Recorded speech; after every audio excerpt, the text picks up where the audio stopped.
Sejam muito bem-vindos ao Mesa de Debates. Aqui quem está falando é o Guilherme. Vamos dar sequência aqui na nossa programação da semana, conversando aqui sobre o tema das eleições 2024, entrevistando aqui, né, os candidatos e candidatas aí que estarão, né, concorrendo ao pleito, né, eleitoral. E vamos dar um pulo aí ao Rio Grande do Sul, né, necessariamente aí em Porto Alegre, para conversar com o Luno Pires, ele que é militante do MRT, né, e está lançando aí a sua candidatura a vereador em Porto Alegre pela legenda do PSTU. Então vamos aí fazer um bate-papo aqui com ele, né, sobre, né, os problemas que o Porto Alegre enfrenta, principalmente as enchentes e outras questões a mais. Então, Luno, antes da gente começar, por favor, fale um pouquinho aí de você. Opa, obrigado, Guilherme. Eu sou o Luno Pires. Eu sou, como o Guilherme colocou, militante do MRT. Sou professor da Educação Municipal aqui de Porto Alegre, professor de artes. Eu também sou estudante de História aqui da Universidade Federal do Rio Grande do Sul. E nesse momento aí estou me colocando, né, nessa disputa enquanto candidato a vereador aqui em Porto Alegre.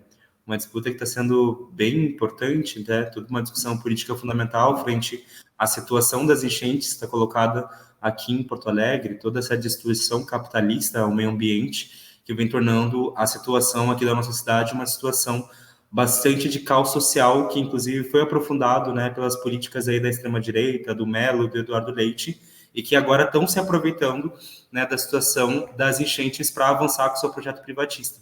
Então, nesse processo, a gente está se colocando aí numa candidatura comunista que se enfrenta contra a extrema-direita e que não dá as mãos, né, não se alia à conciliação de classes, não se alia aos nossos inimigos, justamente porque a gente vê que o caminho para se enfrentar com a extrema-direita e todo o seu projeto político e econômico é justamente o caminho da luta de classes, né, de fortalecer e organizar a luta dos trabalhadores, da juventude, dos setores oprimidos da nossa classe, para impor um programa operário que, enfim, dê uma resposta a essa situação de caos social que a gente está vivendo, uma resposta que seja anticapitalista e que enfrente os lucros capitalistas, né, que, enfim, foram os responsáveis também por essa situação absurda que a gente está vivendo. Então, nesse momento, a gente está aí nessa batalha, panfletando todos os dias, né, discutindo com a juventude, com os trabalhadores, inclusive, antes aqui dessa entrevista, a gente estava lá, ali no bairro Agronomia, panfletando com a juventude para debater esse programa operário para enfrentamento da crise, né? Então, enfim, esse sou um pouco quem eu sou, também essa batalha que a gente está vivendo aqui no Rio Grande do Sul, especificamente Porto Alegre. Eu acho que é isso. Eu gostaria que você, né, fizesse uma, né, destrinchasse um pouco mais sobre essa questão, né, da enchente do Rio Grande do Sul. Por que é correto a gente afirmar, né, que, em última instância, né, o capitalismo e a sua sede de lucro está destruindo o meio ambiente? Qual que é a importância da gente fazer essa discussão hoje? Sim. Essa importância é muito fundamental, inclusive porque nesses últimos meses, o que a gente tem ouvido quanto ao discurso da direita, né, do Eduardo Leite, do Melo e de outros setores, como o Camozato aqui do Novo, que também é candidato a prefeito, eles ficam dizendo que, na real, isso aconteceu meio de supetão, como um raio em céu aberto, né? Então, a gente estava num dia maravilhoso e, do nada, aconteceu enchentes. O que todo mundo que vive aqui em Porto Alegre vê que não é verdade. Primeiramente, a situação das enchentes é uma situação que vem numa constante. Em 2023, a gente já viu chuvas torrenciais que fizeram também enchentes em vários lugares da cidade, né, em setembro, e agora em maio a gente viu outras chuvas que são parte de um fenômeno, né, natural que está acontecendo, mas que são também agravados pela intervenção humana, né? Diga-se aqui intervenção capitalista. A gente viu que, na verdade, a umidade que ficou concentrada aqui no Rio Grande do Sul, né, aqui na região sul especificamente, é uma umidade que ficou trancada aqui pela própria queimada, né, aí da Amazônia, que impediu com que essas chuvas pudessem também avançar pelo resto do país. Então, a gente viu vários lugares do país sendo secas, né, histórico de secas, inclusive aprofundando queimadas, e aqui no Brasil, né, e aqui no Rio Grande do Sul, enchentes de níveis históricos, né, enchentes que inclusive superaram as enchentes aí de 1941. E para além disso, né, por esse fator aí agravado pelo agronegócio, agravado pela especulação imobiliária, agravado pela mega mineração a nível Brasil, né, a nível nacional, aqui no Rio Grande do Sul a gente viu também a ligação, né, a combinação entre essa destruição, essa degradação ambiental pelo capitalismo, junto com governos neoliberais privatistas que foram levando à destruição de serviços públicos que eram fundamentais, né, para o combate às enchentes, para o combate a esses eventos climáticos extremos. Exemplo disso foi aqui em Porto Alegre, né, onde o governo do Sebastião Melo foi parte responsável pela precarização do DEMAI, que aqui é a empresa pública responsável pelas casas de bomba, responsável pelo escoamento das águas. E essa empresa pública, né, e também os seus canais de escoamento das águas, né, suas casas de bomba, estavam há anos sem nenhum tipo de manutenção. Então, isso fez com que a água não entrasse, por exemplo, subindo o rio. Essa água, ela literalmente entrou pelos bueiros, uma água que se misturou com a água dos esgotos. Então, em muitos lugares da cidade, a gente viu a água entrando, né, tipo, por lugares onde já não deveria ter entrado, justamente porque se as casas de bomba estivessem funcionando, essa água seria escoada para os rios. Isso é parte do que mostra essa responsabilidade capitalista dos seus governos em relação ao nível de que chegou as enchentes aqui em Porto Alegre. Também tem outros elementos, a gente viu, por exemplo, o próprio Eduardo Leite avançando contra o Código Ambiental, né? Mudou 500 leis do Código Ambiental para servir o agronegócio, né? Para servir as demandas do agro, e fez com que, por exemplo, pudesse avançar em relação às matas ciliares, pudesse avançar em relação aos biomas naturais para garantir o lucro do agronegócio. Isso é parte também do que explica, mas não só aqui em Porto Alegre, a nível do Rio Grande do Sul, mas também a nível nacional. Hoje a gente está vendo, por exemplo, o governo Lula seguindo a mesma cartilha, né? Tipo, que é a cartilha que está a serviço dos lucros, né, do agronegócio. Em primeiro lugar, pelo próprio fato de que esse ano a gente teve um recorde no Plano Safra, né? Foi 400 bilhões para esse ano e para 2025 a serviço do agronegócio para que avance, né, esse agronegócio que degrada, né, o meio ambiente. E, ao mesmo tempo, a gente viu a intransigência do governo Lula em relação às greves do IBAMA, em relação às greves dos técnicos das federais, em relação agora à própria greve dos Correios, né, que não deu reajuste para essas greves, foi bastante intransigente, inclusive atacou, né, o direito às greves. A gente também está vendo, por exemplo, que o próprio governo Lula seguiu a mesma cartilha que o Melo e o Eduardo Leite aqui no Rio Grande do Sul,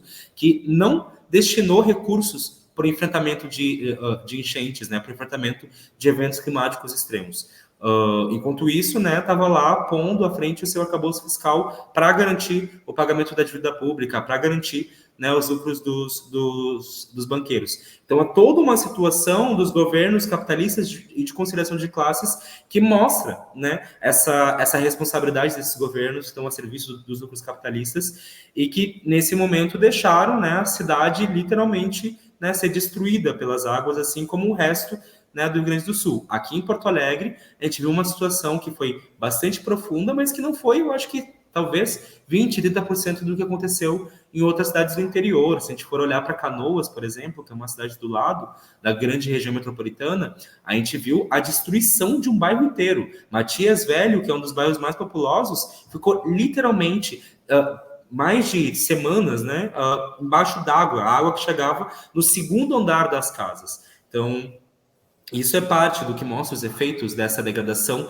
capitalista ambiental e a sua ligação com esses governos, né, neoliberais, privatistas, de conciliação de classes que estão a serviço, né, do lucro dos grandes capitalistas. Certo. Luno, e depois dessas enchentes, como que está a vida, né, do povo gaúcho, né, principalmente aí do povo trabalhador que foi atingido aí pelas enchentes? Sim. Essa é uma grande questão, né? Inclusive que a gente está abordando muito na candidatura, porque após as enchentes, a situação de segregação racial, por exemplo, e, enfim, de gentrificação se aprofundou. Problemas que, inclusive, eram anteriores à enchente em relação aos trabalhadores aqui da região, os trabalhadores do Rio Grande do Sul se aprofundaram ainda mais. E vou dar alguns exemplos. Por exemplo, aqui no Rio Grande do Sul, a gente já tinha um grande problema de moradia, né? Um grande problema, inclusive, nesses últimos anos, com o aumento da população de rua frente ao avanço da crise. Quando chega as enchentes, na verdade, isso aumentou. Hoje a gente está vendo, inclusive, como resposta, o fato de que várias casas, né, foram destruídas, várias famílias tiveram, né, as suas casas destruídas pelas enchentes e que agora estão tendo que ficar em moradias precárias, que são os centros humanitários. Né? Os centros humanitários aí feitos pelo Eduardo Leite, a partir do Plano Rio Grande, inclusive contou com os votos, né, do PT e do pessoal em relação à aprovação do Plano Rio Grande, e que nesse momento são essas moradias que, a gente vê os vídeos e cai água, né? Tem goteiras. E, ao mesmo tempo, não tem nenhuma resposta em relação à moradia definitiva para esses moradores, né, para essa população que, em sua maioria, é uma população negra, imigrante, né, vários setores que também são indígenas, e que, nesse momento, não tem nenhuma certeza em relação a se ter uma moradia digna para os próximos meses. Então, esses próprios centros humanitários também servindo como um processo de favelização, né, de gentrificação, de criação de guetos. Além disso, a gente também viu um aumento em vários aspectos do desemprego. A gente viu que no meio das enchentes, inclusive, os patrões, né, as patronais, estavam avançando com o desemprego, né, fazendo com que os trabalhadores que não poderiam, né, que não podiam ir para o trabalho, porque perderam suas casas, porque tiveram uma desestruturação em geral das suas vidas, fossem demitidos. Para além disso, tem vários outros elementos, como o aumento do preço, né, das comidas, né, da cesta básica. E nesse momento a gente vê essa situação de crise social bastante profunda, ao mesmo tempo que a gente vê, né, os governos capitalistas, né, como o Mello, como o Eduardo Leite, querendo impor uma normalidade forçada. Então, tem toda uma dificuldade em relação aos transportes, tem toda uma precarização colocada, né, que se aprofunda, né, frente às enchentes, que é anterior, mas que se aprofunda frente às enchentes, e os governos querendo impor essa normalidade forçada, impor, né, essa normalidade em meio a escombros. Então, eu diria que a situação da classe trabalhadora, em especial dos setores mais oprimidos, né, aqui da cidade, é uma situação de profunda precariedade. Né, uma situação onde a gente vê que são esses setores, né, que estão agora tendo que pagar o preço da crise, né, que é a responsabilidade dos capitalistas, em última instância. Vamos falar um pouco mais dessa normalidade, que é uma coisa que é bastante interessante, né, de se debater, né?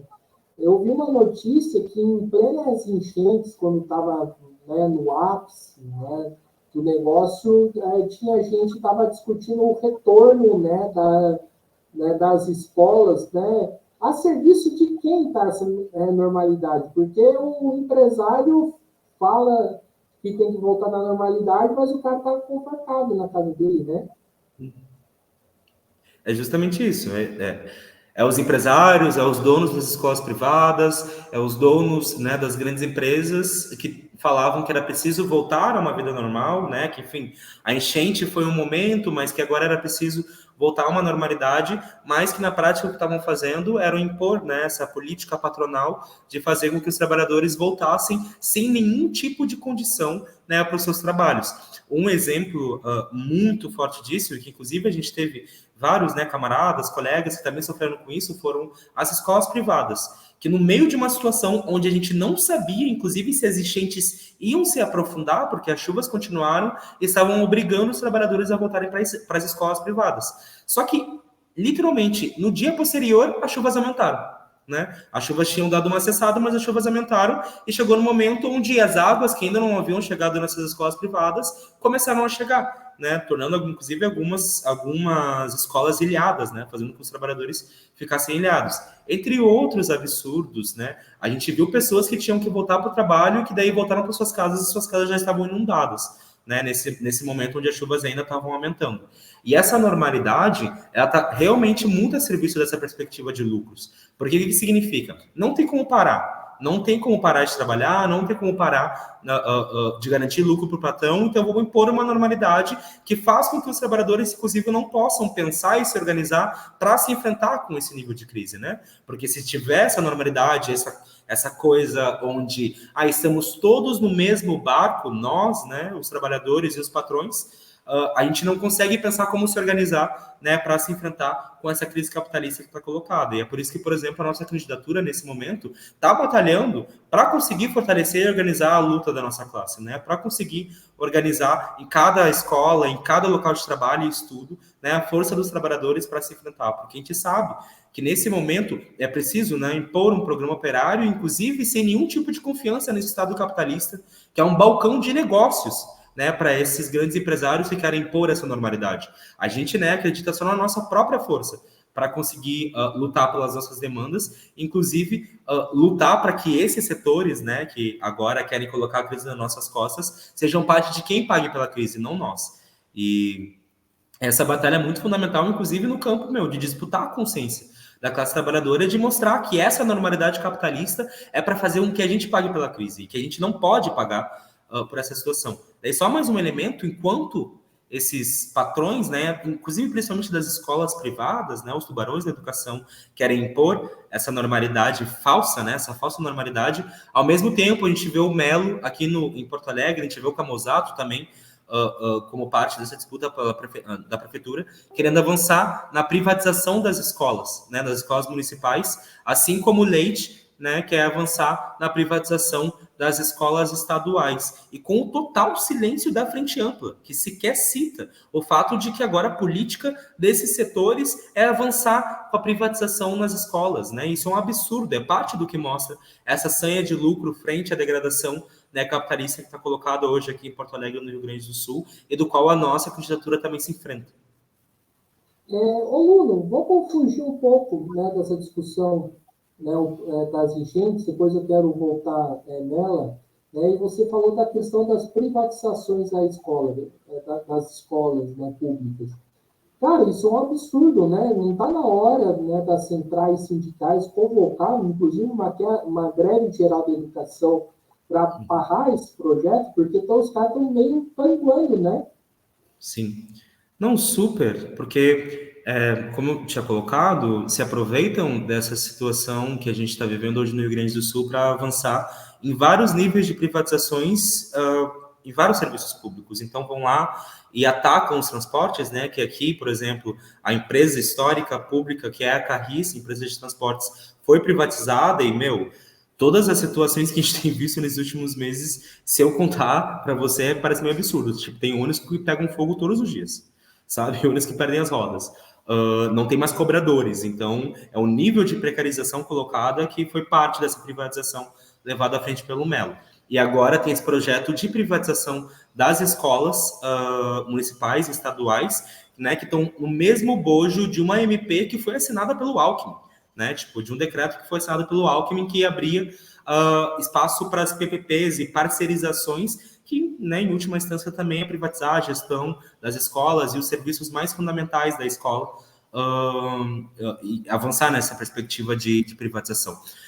E ao mesmo tempo, né, que tem essa perspectiva de privatização, nesse exato momento que a gente está fazendo essa entrevista, dentro da Câmara de Vereadores aqui de Porto Alegre, estão votando uma PLL, né, um projeto de lei, que é a PLL da mordaça, que a gente chama, da escola sem partido, que quer impedir com que os funcionários das escolas, sejam elas privadas ou públicas, não possam discutir política dentro da sala de aula, né? Tem que ter uma certa imparcialidade, que a gente sabe que é totalmente falsa, que está a serviço de perseguir e censurar os trabalhadores da educação, e a própria juventude cada vez mais vem se levantando, né, inclusive criticando esses governos capitalistas que rifam os nossos direitos. Então, nesse momento, se faria muito fundamental que as centrais sindicais, né, estivessem organizando desde as bases, né, pela base, os estudantes e os trabalhadores para se enfrentar com esse nível de ataque que está colocado, que vai desde as privatizações até esses projetos reacionários que visam censurar, né, as discussões políticas dentro da sala de aula.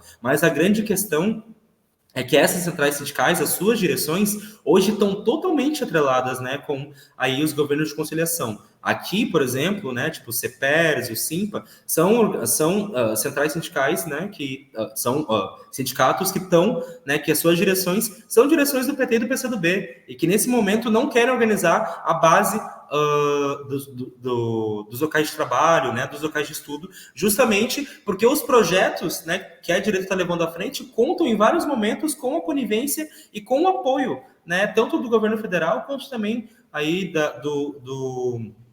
das candidaturas da Frente Ampla, né? Então, é muito importante a gente ver essa perspectiva e lutar, né, para que esses centrais sindicais e para que os sindicatos saiam da paralisia e organizem, sim, né, uma forte luta, e que, nesse sentido, sim, uma greve geral da educação para se enfrentar contra, né, esses ataques, tanto no nível municipal quanto estadual, mas também a nível federal, né? Inclusive se inspirando nas greves que vem marcando aí o ano de 2024, como, né, a greve dos técnicos aí das universidades, a greve do IBAMA, a greve dos Correios, que vem mostrando um caminho para se enfrentar contra a extrema-direita, mas também para se enfrentar contra o projeto de país aí do governo Lula-Alckmin, que está expresso no arcabouço fiscal, que corta, né, o orçamento da educação, que corta o orçamento da saúde a serviço dos banqueiros. Ô, Luno, uma coisa que eu achei bastante interessante, que eu vi, inclusive, no Esquerda Diário, né, era a quantidade de casas que estavam vazias, né, e a quantidade de pessoas que estavam desabrigadas, né? E, Sim. e é claro que a gente precisa discutir, né, se essas casas dá para morar ou não, mas eu queria que você falasse um pouco isso, né? Por que essas pessoas que estavam nos abrigos não foram, né, abrigadas aí nessas casas que estavam vazias? Sim. Aqui, por exemplo, tem uma piada na juventude que chama o Melo, que é o prefeito daqui, de Melnickstão, né? Porque aqui tem a empresa Melnick, que parece que ela é a grande dona da cidade. E essa aparência, na verdade, ela expressa um elemento que é muito verdadeiro, porque, de fato, o governo Melo é o governo da especulação imobiliária. É o governo que, na real, está a serviço desse setor capitalista que, meu, tem vários milhares de prédios vazios, né? 100 mil prédios vazios aqui na região e que não servem para nada, que não tem papel social nenhum a não ser para aumentar o lucro da especulação imobiliária. E é um fato muito, muito grande, porque ao mesmo tempo que tem esses prédios vazios, nesses últimos dias, por exemplo, a gente viu a ocupação dos atingidos e desabrigados pela enchente aqui perto de casa, na Fernando Machado, que é uma ocupação de moradores de vários locais da cidade, inclusive da região metropolitana, que ocuparam um prédio, né, que estava aí no nome de um sócio do Itaú, que também era parente, né, de um setor do mesmo partido que o Melo, e que eles ocuparam esse prédio que estavam se enfrentando contra a reintegração de posse aí a mando do Melo e do Eduardo Leite. E esse tipo de ocupação mostra um fator muito concreto, que existem várias moradias em Porto Alegre que têm condições de pessoas morarem, mas que por estarem a serviço da especulação imobiliária, esses prédios continuam vazios. E mesmo nessa perspectiva, por exemplo, se esses prédios têm condição, hoje a gente tem uma universidade, né, uma das melhores federais do país, que poderia estar cumprindo o papel de colocar a sua ciência a serviço da população e, por exemplo, avaliar quais são os prédios que estão, né, em condições e mesmo quais são os prédios que precisam passar por reformas, que precisam passar, né, por obras e garantir, por exemplo, a partir de um plano de obras públicas, a readequação, né, desses prédios, dessas casas, desses lugares que hoje estão a serviço da especulação imobiliária. E é por isso que, por exemplo, dois aspectos que a nossa candidatura defende com muito peso, primeiramente, né, é uma reforma urbana radical e ecológica que garanta moradia para todos. O que isso significa? Significa, em primeiro lugar, né, a expropriação desses prédios que estão hoje sob o controle da especulação imobiliária e colocar ela sobre o controle da população para garantir moradia para todos, mas também um plano de obras públicas que consiga garantir, né, a moradia para o conjunto da população sem, né, avançar contra as matas ciliares, sem avançar contra os biomas naturais aqui do Rio Grande do Sul, como faz a especulação imobiliária. Inclusive, na verdade, revertendo esse nível de degradação ambiental colocada pela especulação imobiliária e pelo agronegócio. E, nesse sentido, a gente tem plena clareza de que a ciência produzida nas nossas universidades, inclusive os trabalhadores que vêm se mostrando aí, que vêm cumprindo um papel muito fundamental frente às enchentes, podem apontar, né, um caminho para garantir moradia para a população, mas, inclusive, garantir moradia para a população, também garantindo a reversão desse nível de degradação ambiental colocado aí pelo agronegócio. Certo. E, ô, Luno, a gente está passando aí por várias crises, tivemos, né, recentemente a pandemia, agora essa questão das enchentes, crise capitalista, desemprego. Qual que é a importância de discutir um novo modelo de sociedade, uma sociedade, né, que os marxistas acreditam, né, como eu, uma sociedade comunista? Né? Qual que é a importância da gente fazer esse debate, né, desmascarando a extrema-direita, né, do que ela coloca o comunismo, mas também desmascarando também setores stalinistas que não pregam aquilo que é diferente do que a gente acredita. Sim. Então, o processo de eleição é um processo onde as pessoas, na verdade, se abrem para discutir projetos de sociedade, né? A gente, na verdade, está vendo a necessidade de colocar com muito peso, em primeiro, uma denúncia brutal contra, né, esse regime capitalista e todos, né, os seus aspectos estruturais, inclusive colocar, né, uma crítica muito profunda à própria institucionalidade burguesa, né, mostrando justamente que o Estado capitalista é um balcão, né, dos interesses da burguesia. E justamente por isso, né, levantar um programa comunista para enfrentar o capitalismo num sentido, né, de avançar, né, no questionamento desse sistema capitalista e garantir e batalhar por uma sociedade verdadeiramente, né, comunista, uma sociedade de trabalhadores livremente associados. E para isso a gente, na verdade, se irmana de toda a luta internacional que vem ocorrendo nesses últimos anos, como, por exemplo, a luta internacional em defesa da Palestina, né, contra o genocídio em Gaza, que a juventude, em vários lugares do mundo, inclusive no coração do imperialismo nos Estados Unidos, vem protagonizando e mostrando, de fato, um caminho para se enfrentar contra o capitalismo e contra o regime internacional, né?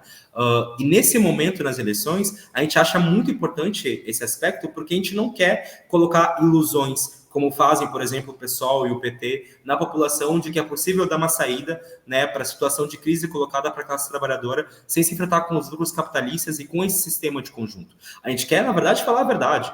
Falar que, nesse momento, a gente não pode criar essas ilusões burguesas, né, na população, mas sim mostrar para a população que o único caminho é o caminho da luta de classes, é o caminho, né, de impor com a nossa própria força e organização um programa operário. E a gente vê nas eleições esse processo, mas também vendo que a nossa candidatura tem que estar a serviço de fortalecer, né, a luta de classes e a luta dos trabalhadores. E, nesse sentido, a gente realmente quer não discutir um programa, né, um projeto para Porto Alegre, um projeto para o país, mas discutir, de fato, como tu bem colocou, um projeto de sociedade, que não é esse projeto, que se adapta, né, a essa lógica burguesa, mas que é um projeto que quer mudar de conjunto, né, a sociedade, para que a população possa ter direito ao pão e às rosas, para que a população possa ter direito à cultura, para que a população possa ter direito a emprego, mas para que a população possa ter direito, de decidir de conjunto, né, os rumos da sociedade. E a gente vê nesse processo de eleição essa abertura, né, de ideias, inclusive panfletando. Toda vez que a gente chega e fala, por uma candidatura comunista, a serviço de fortalecer a luta dos trabalhadores, parece que é é muito bom ver a juventude, ver os trabalhadores olhando e falando, agora eu quero escutar. O que vocês têm a dizer? A gente fala lá contra as privatizações, a gente fala sobre a necessidade de apostar na força dos trabalhadores e tem uma virada de chave nessa disputa de consciência que a gente vê como muito importante, assim. Então, desde o começo antes, né, mas com o começo das enchentes, a gente vem debatendo isso com muito peso, e nessa candidatura queremos dar continuidade a essa disputa por um programa operário para que os capitalistas paguem pela crise. Luno, eu queria fazer uma pergunta para você em relação às enchentes, que quem estava de fora, né, em outro estado, como aqui né, a gente escutava aquela, não gosto de usar muito esse termo, mas vou acabar usando, aquela disputa de narrativas entre a extrema-direita e o governo de frente ampla, né? A extrema-direita falando que o governo de frente ampla não estava ajudando, né, o Rio Grande do Sul, né, e o governo Lula falando que, né, estava, sim, ajudando o Rio Grande do Sul. Eu gostaria que você comentasse um pouco sobre essa disputa, né, porque, né, fica esse coisa enfadonha que acaba, né, não ajudando quem está lá no Rio Grande do Sul, né, como os trabalhadores que foram atingidos. Então, eu gostaria que você comentasse um pouco sobre isso. Sim. Então, teve essa disputa, inclusive em todos os debates eleitorais desses últimos dias, isso vem se aparecendo, a extrema-direita vem apostando numa disputa, num cabo de força, né, com a Frente Ampla, dizendo, o governo Lula não deu dinheiro, enfim, em toda essa discussão, mas em dois aspectos o que se coloca nessa disputa é que a classe trabalhadora fica de fora. Em primeiro lugar, a extrema-direita, na verdade, tem toda a responsabilidade em relação ao que a gente está vivendo aqui no Rio Grande do Sul, e ela foi parte de, até agora, não dar uma resposta. A única resposta que deu, como eu coloquei, foi mais privatizações e mais ataques. Mas, ao mesmo tempo, a gente vê que a Frente Ampla tem uma responsabilidade muito profunda também com o que a gente viu aqui no Rio Grande do Sul, e que agora, frente à necessidade de reconstruir, né, o Rio Grande do Sul, reconstruir Porto Alegre e as cidades daqui, estão, na verdade, não dando nenhuma resposta. Em primeiro lugar, aqui, como eu coloquei, tem uma crise de habitação, né, habitacional muito forte em relação às casas, né, e a moradia, e até agora, nessa semana, foi um momento onde o Lula chegou para lançar Casas do Minha Casa Minha Vida, que inclusive estavam sendo feitas antes, né, das enchentes. Mas, ao mesmo tempo, é com o aval do próprio governo Lula que estão sendo feitos os centros humanitários e que não está sendo dado garantia de moradia para o conjunto, né, da classe trabalhadora. Então, tem claramente uma responsabilidade, e essa disputa e essa tentativa, né, de um cabo de guerra entre setores da extrema-direita e entre setores né, da Frente Ampla, em última instância, tenta esconder que tem um pacto entre a extrema-direita e a Frente Ampla em relação a salvaguardar os lucros capitalistas e não garantir, né, as demandas mais fundamentais, as demandas mais necessárias para os trabalhadores e para a reconstrução hoje do Rio Grande do Sul. E também isso fica muito expresso com toda a conivência, né, que a Frente Ampla tem em relação ao Plano Rio Grande do Eduardo Leite, que é um Plano Rio Grande que está levando à frente a privatização do Rio Grande do Sul, que é o Plano Rio Grande, né, que está garantindo aí os centros humanitários precarizados, e que, na verdade, hoje está sendo levado à frente aqui pelo Paulo Pimenta, né, que é um ministro aí especial do governo Lula aqui dentro do Rio Grande do Sul, e que tudo está sendo feito com aval, né, aí da Frente Ampla. Ao mesmo tempo, gente, que nacionalmente a gente está vendo que o arcabouço fiscal hoje está sendo parte do que faz com que garanta que não tenha, né, recursos para a reconstrução do Rio Grande do Sul, ao mesmo tempo que a gente vê que, para o agro tem bilhões de recursos, para a própria compra, por exemplo, né, de obuseiros para alimentar a indústria bélica de Israel também foi dado 1 bilhão, né, nesses últimos dias, e que isso é um absurdo, isso que mostra, né, de que lado está a Frente Ampla e a extrema-direita, e que nesse pacto, quem fica de fora são os trabalhadores. Então, mesmo com essas disputas e com essa tentativa de radicalizar, né, da extrema-direita em relação à Frente Ampla, o que a gente vê é que a classe trabalhadora fica totalmente de fora e que em ambos os setores, né, estão aí a serviço de salvaguardar os lucros capitalistas, enfim. Essa é a situação que está colocada. Isso é bastante interessante você ter falado desse plano do Eduardo Leite, né, porque se fala muito em reconstruir o Rio Grande do Sul, né? Mas a reconstrução vai favorecer quem, né, primeiramente? Acho que é importante a gente colocar isso. Sim. Inclusive, né, o Plano Rio Grande hoje, ele conta com neoliberais e privatistas de toda a ordem. Primeiro, um dos caras, né, que comanda, que está no plano diretor, né, do Plano Rio Grande é o Pedro Capellucci, que era o braço direito do Paulo Guedes, né, esse privatista que foi parte, né, de vários ataques contra a classe trabalhadora aí no governo Bolsonaro. A gente também está vendo aí, inclusive, no próprio Plano Rio Grande, que quem mais tem representação são as empresas, são os empresários. Desde o começo, né, a empresa que foi contratada para gerir, para pensar, né, as necessidades aí em relação à reconstrução do Rio Grande do Sul foi a Marcel, uma empresa que é a Marcel e alguma coisa, que é uma empresa que, em vários outros lugares que tiveram eventos climáticos extremos, teve como principal tarefa, né, limpar a cara dos governos burgueses. E nesse momento a gente está vendo que o Plano Rio Grande está a serviço, por exemplo, de avançar com esse aspecto da privatização do Rio Grande do Sul. Inclusive, o próprio fato de que é no Plano Rio Grande que está se dando esse processo de privatização das escolas estaduais, né, através de uma política do Eduardo Leite. Então, o que falam que é preciso reconstruir o Rio Grande do Sul, que é uma verdade, que ninguém, né, que todo mundo que tem olhos, tem boca, que tem ouvidos, consegue ver o que está acontecendo, mas, ao mesmo tempo, essa reconstrução que está sendo levada é uma reconstrução que, em primeiro lugar, está, né, a serviço de garantir, a partir das ordens dos capitalistas, dos responsáveis pela situação que a gente está vivendo, mas também está a serviço, né, e está se demonstrando como um plano de reconstrução que mais aprofunda desigualdades, né, inclusive piores do que eram antes da situação aí das enchentes. Então, por exemplo, o Rio Grande está cada vez mais mostrando que está a serviço da gentrificação,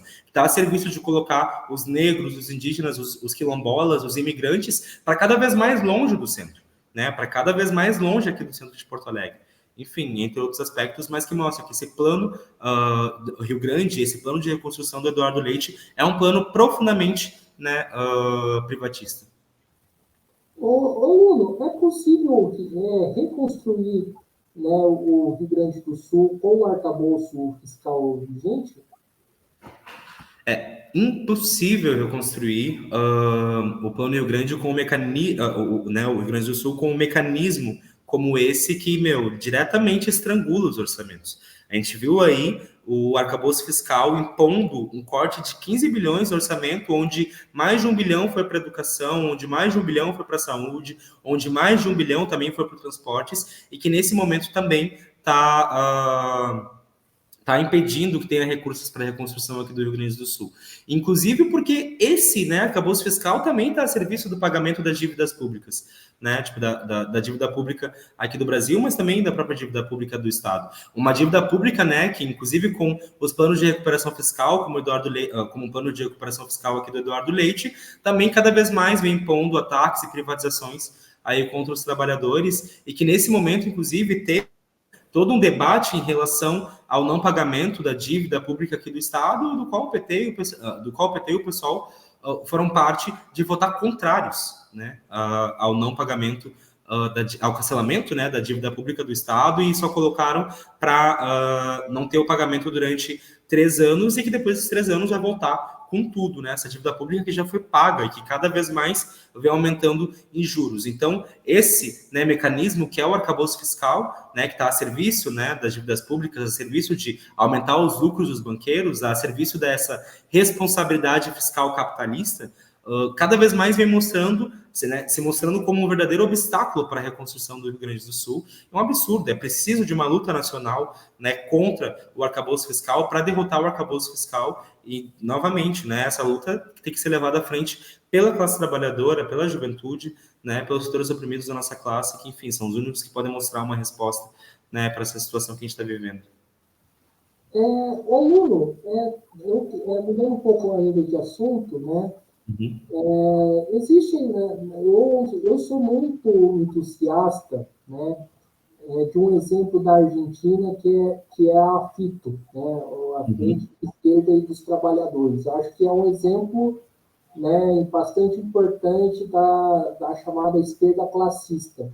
Eu queria escutar, né, de você, né, o MRT tem, né, uma organização irmã na Argentina, que é o PTS. Qual que é a importância da gente levar esse exemplo da FITO na Argentina para aqui do Brasil? Sim. O exemplo hoje da FIT, né, da atuação do PTS, que é o partido do irmão da MRT lá na Argentina, é um exemplo muito forte de parlamentarismo revolucionário, de, né, uma atuação que se usa do parlamento para fortalecer a luta nas ruas, né, para fortalecer a luta dos trabalhadores, para impor um programa operário que se enfrente contra os ataques dos capitalistas, e isso é um ensinamento muito forte, né, da atuação aí do PTS, da FT, enfim, em relação à FIT, né?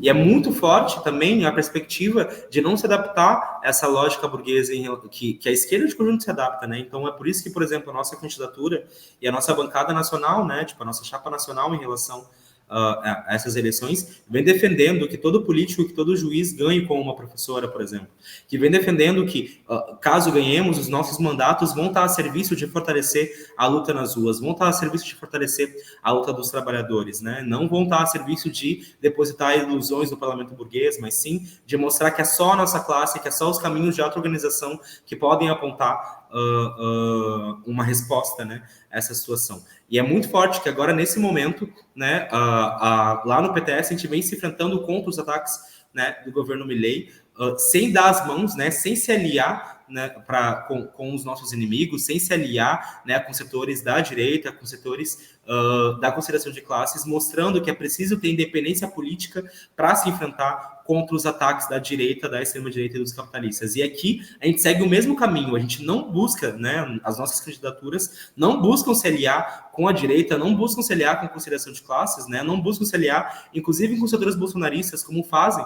né, aí as chapas da Frente Ampla, justamente porque a gente sabe que é preciso independência de classe, é preciso independência política da nossa classe para se enfrentar, né, com os planos privatistas e os ataques da extrema-direita. Então, nesse sentido, o PTS, a atuação aí da nossa organização irmã ali na Argentina, mostra um caminho muito fundamental para a gente pensar aqui as nossas batalhas no Brasil. Certo.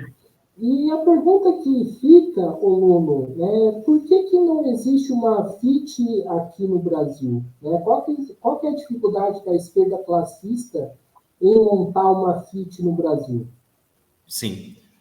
Em primeiro lugar, assim, eu acho que é importante a gente delimitar muito bem quando a gente fala de esquerda classista, né? Algumas pessoas, inclusive, tipo, setores que olham para o pessoal, podem ver, na verdade, o pessoal como parte, né, de uma esquerda classista em alguns aspectos, né? Podem pensar, mas cada vez mais a gente vê, por exemplo, o pessoal sendo um sustentáculo da política e das direitizações do próprio PT, né? Hoje a gente está vendo, né, toda a campanha do Boulos em São Paulo indo cada vez mais à direita, deixando pautas da esquerda, como a legalização das drogas, de lado, para, né, se apresentar enquanto um administrador possível para esse sistema burguês, como um administrador possível para a burguesia, né? Vem, inclusive, se aliando, né, com setores da própria direita, como é o PSD, que é contra aborto, como é vários outros setores, e aqui também em Porto Alegre a gente está vendo, né, tipo, a Frente Ampla aí, que conta com a Maria do Rosário, do PT, na cabeça, mas também junto com o PSOL, junto com, inclusive, organizações que se diziam independentes, né, do PSOL, como o próprio MES, né, que dirige aí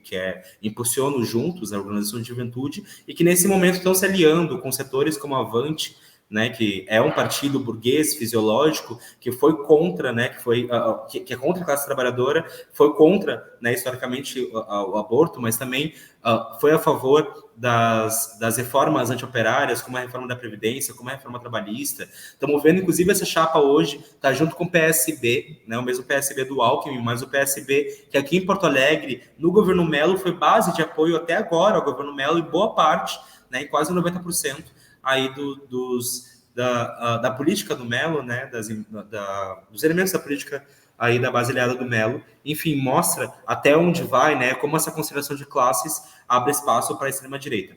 Então, vendo, né, o pessoal que não é essa esquerda classista, hoje a gente vê uma esquerda, né, que defende independência de classe muito, né, minoritária. Uma esquerda que defende a independência de classe muito, né, pequena e dispersa aí pelo Brasil. A gente vê organizações, né, que defendem aspectos da independência, como o PSTU, obviamente nós, né, SST, inclusive nós viemos fazendo um chamado para essas organizações, né, para fortalecerem uma perspectiva como a FIT, mas que seja para fortalecer outras classes, não só por um aspecto meramente eleitoral, mas para fortalecer a luta dos trabalhadores. Tivemos uma experiência como essa, que foi o Polo Socialista Revolucionário, junto com essas organizações, né, junto com o PSTU, com a SST e outras organizações, para defender, né, que o PSTU também estivesse na luta o Polo Socialista Revolucionário também tivesse, né, fortalecendo a luta de classes, mas apresentasse nas eleições um programa operário. Mas o que a gente viu depois, né, dessa experiência foi, por exemplo, o PSTU, na verdade, né, abandonando, né, fechando o Polo Socialista Revolucionário como parte de dizer que tinha acabado, né, essa política. E a gente vê a necessidade de uma reorganização, né, da esquerda classista hoje no Brasil para conseguir responder esse nível de crise, buscando fortalecer a luta de classes, a luta da nossa classe, né, dos trabalhadores. Então, essa é uma perspectiva que a gente defende, com certeza, para, né, conseguir reagrupar a esquerda classista a partir de uma perspectiva de independência, de um programa operário para responder à crise. Enfim, fazemos esse chamado, com certeza, aos nossos companheiros, e também, né, estamos colocando as nossas candidaturas a serviço de fortalecer esse programa, mas, obviamente, também buscando, né, superar essa dispersão, superar essa perspectiva para batalhar, né, por uma reorganização aí da esquerda classista no Brasil. Ô, Luno, eu fiz esse mesmo questionamento, né, que eu fiz para você, né, para alguns militantes do PSTU, E o argumento que eu recebi, né, foi de que existem diferenças muito grandes, né, nessas organizações e por isso, né, torna-se impossível fechar uma frente, né?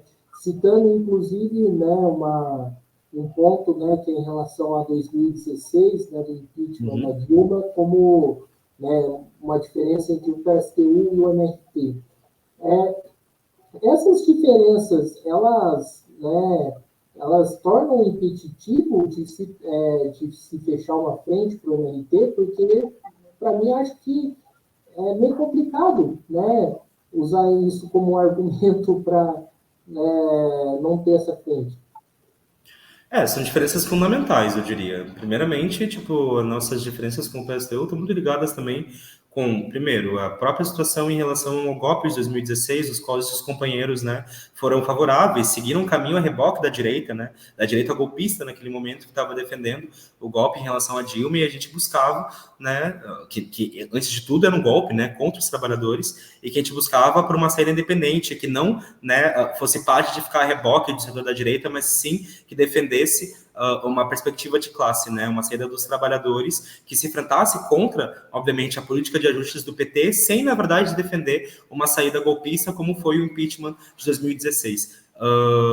Isso é uma diferença fundamental que a gente tem com os companheiros, além de várias diferenças a nível internacional, como a relação em relação à guerra da Ucrânia, do qual os companheiros se adaptam totalmente a uma política pró-Zelensky, e a gente busca defender, novamente, uma política de classe independente que não se adapte a nenhum dos bandos burgueses, né? Então, essas diferenças elas são muito importantes. Agora, nós fazemos parte, né, tipo, de uma tradição do marxismo que busca debater essas diferenças de maneira muito aberta, né, de maneira muito sincera, muito fraternal, debater com toda a necessidade, tipo, com todo o peso necessário para cada uma delas, mas ao mesmo tempo buscar esse sentido de, né, frente única para a atuação na luta de classes, por exemplo, mas também para a defesa, né, de programas em comum que a gente possa ter. E, novamente, debatendo essas diferenças de maneira muito aberta. Agora, os companheiros, na verdade, vêm demonstrando não querer, né, tipo, debater essas diferenças, e, na real, achamos que é muito fundamental e é saudável na esquerda que a gente possa desenvolver até os fins essas diferenças de estratégia, essas diferenças, que vários aspectos também são táticas, mas diferenças programáticas. Uma diferença também que a gente tem com o PSTU em relação inclusive que em alguns aspectos se apresenta nesse momento das eleições, e a diferença em relação à visão sobre a polícia, né? A gente vê que a polícia não é parte da classe trabalhadora, que a polícia é um órgão de repressão, né, do Estado, para garantir uma repressão contra os trabalhadores, e os companheiros, na verdade, se adaptam a uma lógica, inclusive populista, que vê, né, a polícia, né, que faz uma defesa em relação à polícia, que a gente acha que, na verdade, não tem como defender os trabalhadores e, ao mesmo tempo, né, defender aí esse órgão de repressão do Estado. Mas são diferenças que a gente busca debater novamente de maneira muito aberta, né, e de maneira muito fraternal, e que, nesse sentido, não achamos que, mesmo com essas diferenças, todos os processos que a gente pode ter para buscar intervir melhor na luta de classes e fortalecer outros trabalhadores é muito fundamental. Só que para isso também, por exemplo, cabe a necessidade de um combate decidido, por exemplo, contra as burocracias sindicais, né, burocracias que hoje estão nos nossos sindicatos impedindo que se fortaleça outros trabalhadores, né, como a CUT, como a CTB, e cada vez mais querem ligar os nossos sindicatos aos governos de frente ampla. E a gente vê em vários lugares do país também os companheiros, na verdade, se adaptando a essas burocracias, né, e isso é um debate que a gente também faz em relação aos companheiros sobre a necessidade de um combate, né, às burocracias sindicais a nível nacional. Então, esses elementos de diferença, como eu coloquei, queremos debater de maneira muito aberta, mas em todos os processos que a gente pode ter para defender os trabalhadores e para, né, defender um programa operário que consiga fortalecer a luta de classes, para nós, são fundamentais.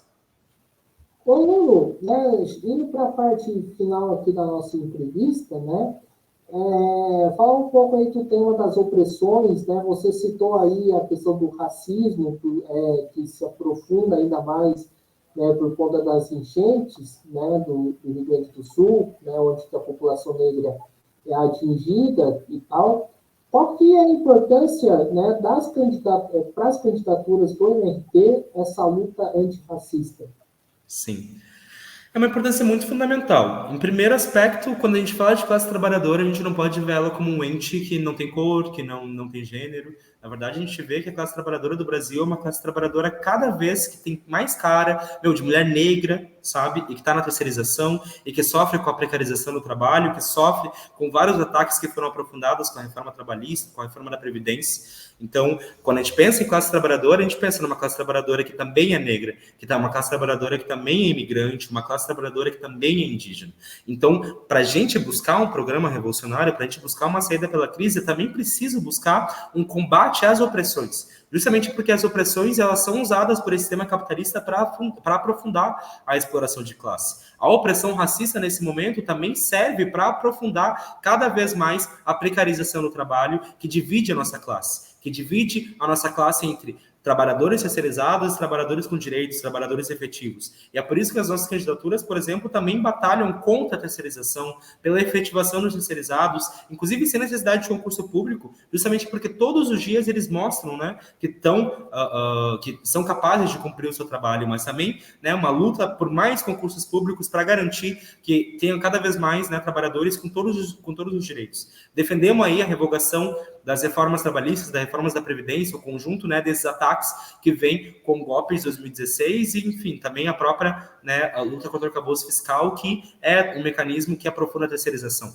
Mas também o nosso combate contra o racismo e contra a opressão machista e contra o conjunto das opressões se passa também, nesse momento, contra a violência policial, né? Que, enfim, vem em todas as cidades que a gente está mostrando que é também um mecanismo que é contra a classe trabalhadora e contra os setores oprimidos. Então, a gente defende contra a violência policial, pela legalização da maconha, né? Inclusive avançando para um questionamento em relação para um questionamento contra a criminalização das drogas, né? Defendendo a legalização das drogas como parte, né, tipo, de uma luta contra o encarceramento em massa da juventude negra, né? Uma legalização que tem que estar sob o controle dos trabalhadores. A gente também, nesse momento, defende contra a violência policial novamente, né, que acabem os autos de resistência e que todo policial que comete um crime seja, né, não seja julgado pelo júri militar, mas sim pelo júri popular, que a população, na verdade, né, tipo, mostra qual é, né, a sentença, qual a condenação que esses policiais precisam ter frente aos seus crimes, mas também avançando na necessidade de acabar com toda a polícia, né? Acabar com esse setor aí que é parte, né, de garantir a violência contra a juventude negra, contra os trabalhadores, principalmente aqueles que se levantam para questionar o capitalismo e esse sistema de miséria. Então, para a gente, a luta contra as opressões é uma luta fundamental, é uma luta que precisa ser tomada por toda a classe, por todos os sindicatos, como uma luta também pela unificação das fileiras operárias, como uma luta para acabar com essa divisão entre aqueles que têm direitos e aqueles que não têm, mas também para acabar, né, tipo, com todo tipo de segregação que os governos capitalistas se utilizam para avançar contra a exploração. Então, nesse sentido, a gente batalha, né, contra o racismo, contra o machismo, inclusive, né, pelo fato de que hoje, frente à situação, a gente vê que não só, né, são os negros os que mais sofrem aqui dentro da situação que está colocada no Rio Grande do Sul, mas também são as mulheres negras, aquelas que muitas vezes têm que trabalhar 3 vezes, né, tipo, a mais do que homens brancos, por exemplo. Então, nesse sentido, é essa batalha que a gente está colocando aqui no Rio Grande do Sul e também nacionalmente, como parte de uma batalha também contra a opressão, né, racista, machista, LGBTfóbica, em defesa, né, dos direitos aí da classe trabalhadora. E falando em LGBT, e a questão LGBT, né? Qual que é o peso que isso tem na campanha de vocês e qual que é o peso também de usar esse momento de combater, né, a LGBTfobia, né, da extrema-direita, né, e não falar que isso é cortina de fumaça, como faz setores aí da Frente Ampla, como o próprio Lula? Sim. Então, para a gente é uma questão muito fundamental, né, a defesa da livre identidade de gênero, sexualidade, principalmente no momento onde a gente vê avançar não só, né, tipo, ataques LGBTfóbicos, mas também ataques, por exemplo, aos direitos reprodutivos das pessoas com útero, né, como foi a PL 1904, né, aí que foi colocada pela extrema-direita, que aqui em Porto Alegre, inclusive, teve uma PLL semelhante, né, que obrigava com que as mulheres, queria impor, né, com que as mulheres e pessoas com útero tivessem que escutar os batimentos cardíacos dos seus fetos antes de exercer o seu direito ao aborto legal aqui na cidade de Porto Alegre, né? O que é um absurdo, que mostra a crueldade dessa extrema-direita e que também são ataques contra, né, a população LGBT. Uma população que também sofre profundamente com o nível de precarização que é colocado com a classe trabalhadora. Que tem que, na verdade, muitas vezes, ter que se esgueirar nos trabalhos mais precarizados, como no telemarketing, ou ao mesmo tempo, né, a situação das pessoas trans e travestis, que tem que, na verdade, né, se resignar, muitas vezes, ao trabalho da prostituição, porque muitas vezes não se dão, né, não dão direito para esses setores de um trabalho formal, né? Então tem que se colocar esse nível de precarização.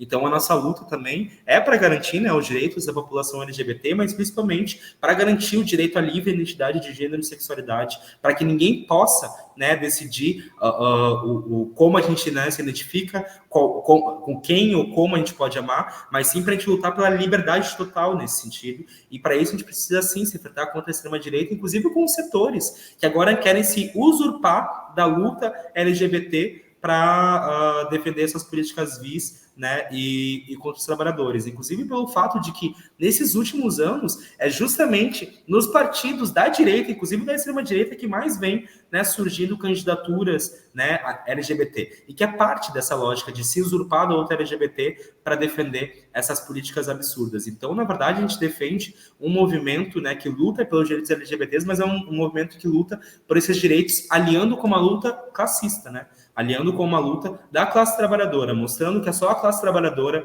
organizada, independente, não dando as mãos para a direita, que pode mostrar um caminho, né, levar à frente um programa que possa também responder aos anseios mais sensíveis da população LGBT, inclusive anseios, né, que eu vivo, sou uma pessoa, né, LGBT, e que aqui em Porto Alegre também vivo essa opressão absurda que está colocada sobre os nossos corpos. E para a gente finalizar aqui a nossa conversa, Luno, a gente está acompanhando várias greves, como, por exemplo, da greve dos servidores ambientais, a greve do INSS, a greve dos Correios.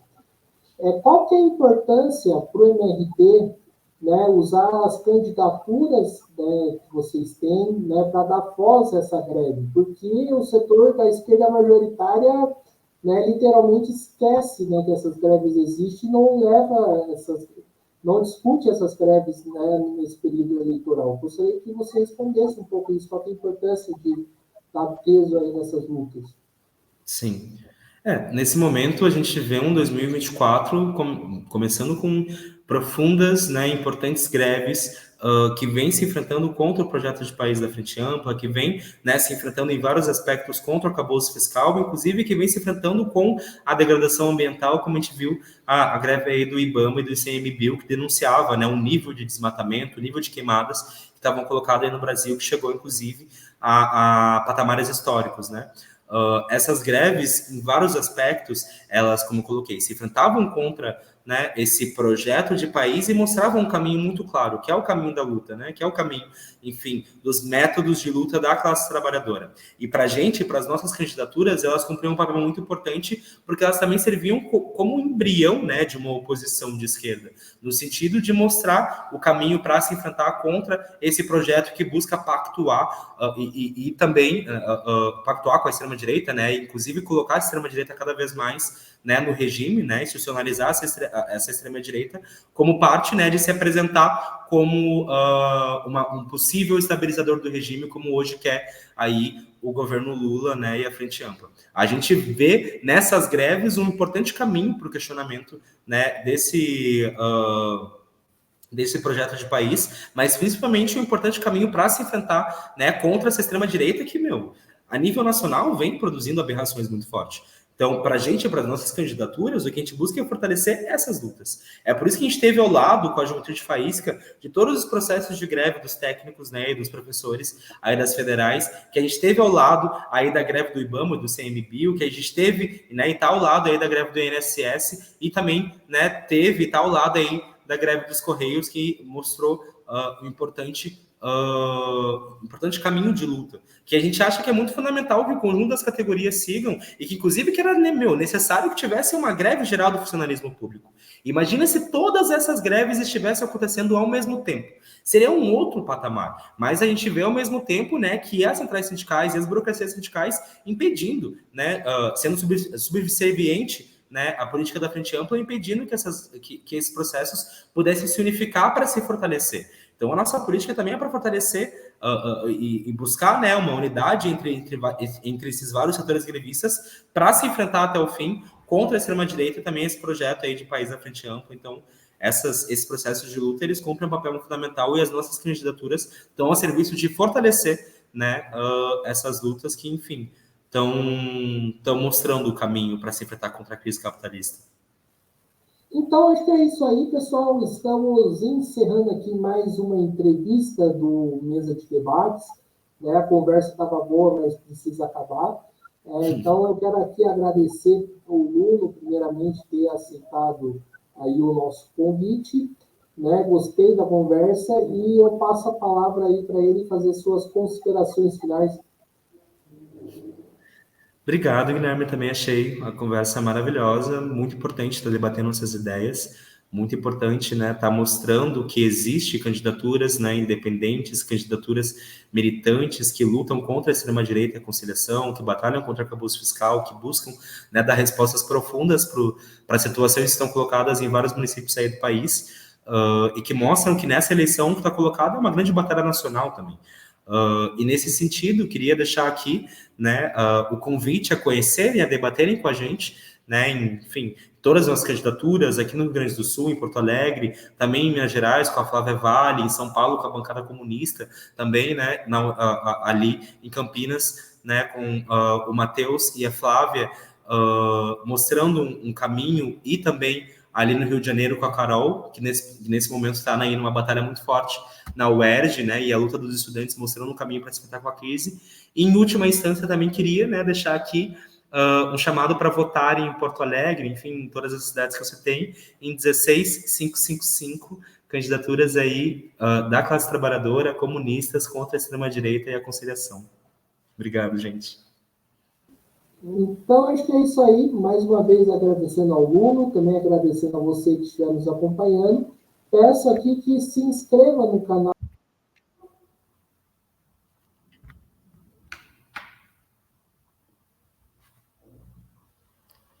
Acho que acabou. Opa, eu tive aqui uma pequena queda, eu voltei já. Retomando aqui o que eu estava falando, peço aqui que se inscreva no canal podcast Mesa de Debate Instituto Pouco. Acompanhe o nosso trabalho, curta, compartilhe, comente aqui as nossas entrevistas, matérias e programas. E siga a gente nas redes sociais. Nós estamos no Facebook, TikTok, Instagram e no Quai. E quem puder, contribua aqui com o nosso Pix 385-007-028-00 CPF. Então é isso aí, a programação continua. Um forte abraço e fui.